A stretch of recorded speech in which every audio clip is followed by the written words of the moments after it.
오늘 우리에게 주시는 하나님의 말씀은 사무엘하 15장 24절에서 37절까지의 말씀입니다.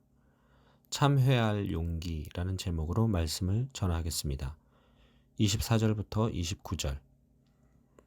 보라, 사독과 그와 함께한 모든 레위 사람도 하나님의 언약궤를 메어다가 하나님의 궤를 내려놓고 아비아달도 올라가서 모든 백성이 성에서 나오기를 기다리도다. 왕이 사독에게 이르되, 보라, 하나님의 궤를 성읍으로 도로 메어 가라. 만일 내가 여호와 앞에서 은혜를 입으면 도로 나를 인도하사 내게 그 궤와 그 계신 데를 보이시리라. 그러나 그가 이와 같이 말씀하시기를, 내가 너를 기뻐하지 아니한다 하시면 종이 여기 있사오니 선이 여기는 대로 내게 행하시옵소서 하리라. 왕이 또 제사장 사독에게 이르되, 네가 선견자가 아니냐? 너는 너희의 두 아들 곧 네 아들 아히마아스와 아비아달의 아들 요나단을 데리고 평안히 성읍으로 돌아가라. 너희에게서 내게 알리는 소식이 올 때까지 내가 광야 나루터에서 기다리리라 하니라. 사독과 아비아달이 하나님의 궤를 예루살렘으로 도로 메어다 놓고 거기 머물러 있으니라. 아멘. 사독과 레위 사람들이 하나님의 궤를 메고 다윗에게 옵니다. 제사를 드리기 위해서였지만 다윗은 사독과 아비아달 두 제사장에게 다시 성으로 돌아가라고 합니다. 왜 그랬을까요? 다윗은 이제는 다시 자신의 신앙으로 이 일을 처리하고 싶었기 때문입니다. 모든 일은 하나님의 손에 달려있기 때문에 하나님의 은혜를 베푸시면 궤를 다시 보게 될 것이고, 만일 하나님이 기뻐하지 않으시면 하나님이 선하신 대로 다른 방식으로 내게 행하실 거라고 생각했기 때문입니다. 자신이 지금 도망가고 있는 상황에서 쉽지 않은 결정입니다. 급박할 것 같은 상황 가운데 차분하게 하나님의 뜻을 구하고 있기 때문입니다. 다시 예전의 다윗의 모습이 돌아온 듯합니다. 우리가 잘 알듯이 다윗은 이랬습니다. 밧세바와의 사이에서 난 아이가 죽게 되었을 때에 그는 울며 금식하고 간구했습니다. 그러다가 아이가 죽었다는 소식을 듣고 그것을 하나님의 뜻으로 담담하게 받아들였던 모습이 생각납니다. 이와 마찬가지로 지금 이 순간 다윗은 어떤 결과가 오든지 하나님의 뜻을 그대로 받아들이겠다는 신앙 고백을 하고 있습니다. 환란이 다윗을 이전의 신실한 다윗으로 돌아가게 한 것 같습니다. 환란 가운데 정신을 차리는 것이 쉽지 않습니다. 그것도 주님의 뜻을 찾고 바라보는 정신을 차리는 건 더 쉽지 않습니다. 그러나 오늘 다윗의 모습을 통해 환란과 어려움을 궁극적으로 해결해 나갈 수 있는 방법을 배웁니다. 그것은 바로 정신을 차리기 쉽지 않은 가운데서도 주님의 뜻을 억지로라도 바라보는 것입니다.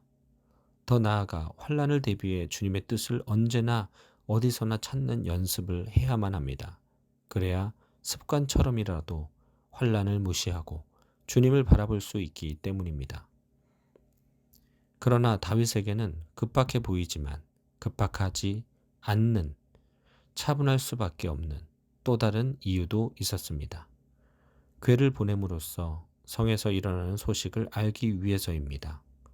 그들의 아들 사독의 아들 아히마아스와 아비아달의 아들 요나단을 보내서 성의 소식을 전하게 하는 목적입니다.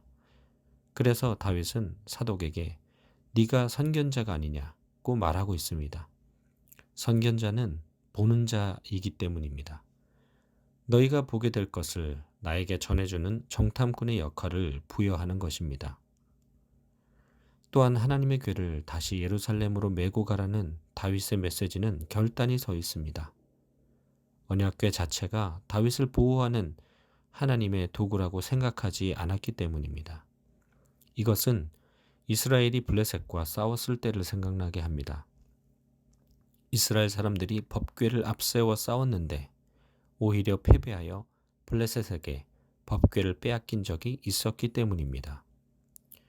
궤 자체만으로 승리를 위한 도구로 생각한다는 것이 얼마나 어리석은 신앙인지를 말합니다. 형식적인 도구를 통해 하나님을 이용하려는 태도밖에 되지 못하기 때문입니다. 진정한 믿음과 신앙은 괴가 아니라 하나님 자체이기 때문입니다. 그래서 다윗은 괴와 상관없이 이런 믿음만 있다면 하나님이 자신과 언제나 함께할 것을 굳게 믿습니다. 그리고 하나님께서 앞으로 하실 일이 어떤 일이든 전적으로 순종할 것을 고백합니다.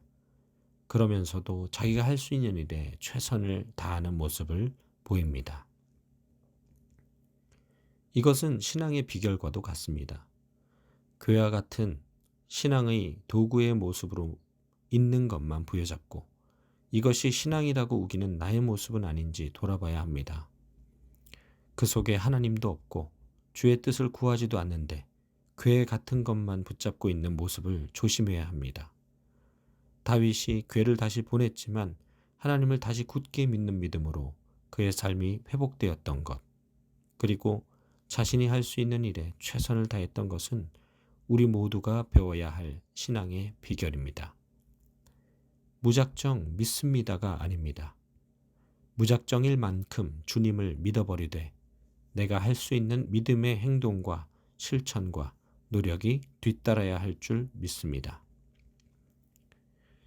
30절에서 37절. 다윗이 감람산 길로 올라갈 때에 그의 머리를 그가 가리고 맨발로 울며 가고 그와 함께 가는 모든 백성들도 각각 자기의 머리를 가리고 울며 올라가니라. 어떤 사람이 다윗에게 알리되 압살롬과 함께 모반한 자들 가운데 아히도벨이 있나이다 하니 다윗이 이르되 여호와여 원하옵건대 아히도벨의 모략을 어리석게 하옵소서 하니라. 다윗이 하나님을 경배하는 마루턱에 이를 때에 아렉 사람 후세가 옷을 찢고 흙을 머리에 덮어쓰고 다윗을 맞으러 온지라. 다윗이 그에게 이르되 네가 만일 나와 함께 나아가면 내게 누를 끼치리라. 그러나 네가 만일 성읍으로 돌아가서 압살롬에게 말하기를 왕이여 내가 왕의 종이니이다. 전에는 내가 왕의 아버지의 종이었더니 이제는 내가 왕의 종이니이다 하면 네가 나를 위하여 아히도벨의 모략을 패하게 하리라. 사독과 아비아달 두 제사장이 너와 함께 거기 있지 아니하냐. 네가 왕의 궁중에서 무엇을 듣든지 사독과 아비아달 두 제사장에게 알리라. 그들의 두 아들 곧 사독의 아히마아스와 아비아달의 요나단이 그들과 함께 거기 있나니 너희가 듣는 모든 것을 그들 편에 내게 소식을 알릴지니라 하는지라. 다윗의 친구 후세가 곧 성읍으로 돌아가고 압살롬도 예루살렘으로 들어갔더라. 아멘. 다윗은 감람산을 넘어가면서 웁니다. 울며 도망갑니다. 머리를 가리고 맨발로 가면서 우는데 함께한 사람들도 마찬가지로 머리를 가리고 울면서 따라갑니다. 도망을 가는 자가 맨발로 간다는 것은 뭔가 급하게 가는 것 같지 않습니다. 급했다면 어떻게든 신발을 준비했을지 모릅니다. 울 여유도 없습니다. 다윗은 성을 떠날 때도 급하지 않았고 지금 도망자의 신세에도 급하지 않은 것 같습니다. 도망자의 신세에도 천천히 가고 울고 또 울면서 기도하는 모습은 도망의 목적이 있는 것이 아니라 하나님의 뜻대로 살지 못했던 과거의 삶, 자신의 죄를 참회하는 것입니다. 그리고 자신의 현재의 처지와 상황에 가장 급한 것은 주님께 참회하며 살 길을 간구하고 인도해 주실 것을 구하는 시간이었습니다. 도망이 목적이 아니었습니다. 그리고 다윗은 아히도벨이 압살롬의 무리에 합류한 소식을 듣습니다. 그리고 아히도벨의 모략을 어리석게 해달라고 간구합니다. 이후 그 기도가 응답되어 후세를 만나게 되는 만남의 복을 경험합니다. 결국 후세는 아히도벨의 책략을 헛되게 만드는 역할을 감당해냅니다. 참회하고 다시 하나님의 뜻대로 살기로 작정한 자에게 따르는 선하신 인도하심은 도저히 막을 수가 없습니다.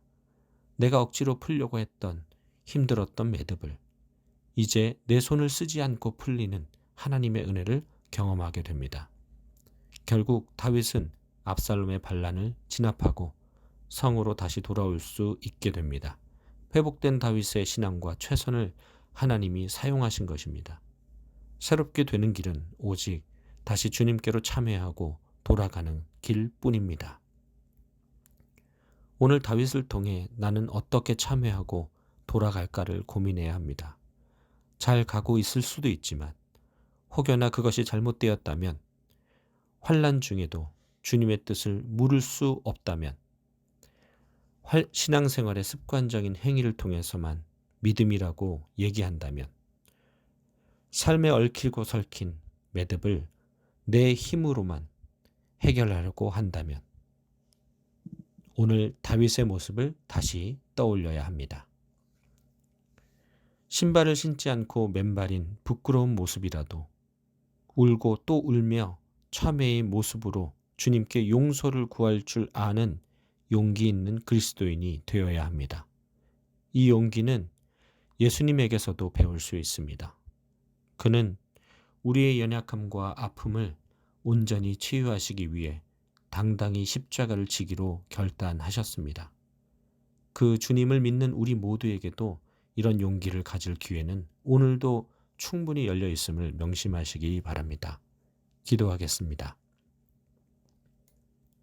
주님, 나의 모습이 다윗의 모습 같습니다. 믿음 있는 사람인 줄 알았습니다. 그러나 환난을 경험하다 보니 철저하게 믿음 없는 사람임을 다시 깨닫습니다. 그러나 오늘 다윗을 통해 이런 나를 다시 일으키시는 주님의 그 사랑에 감사드립니다.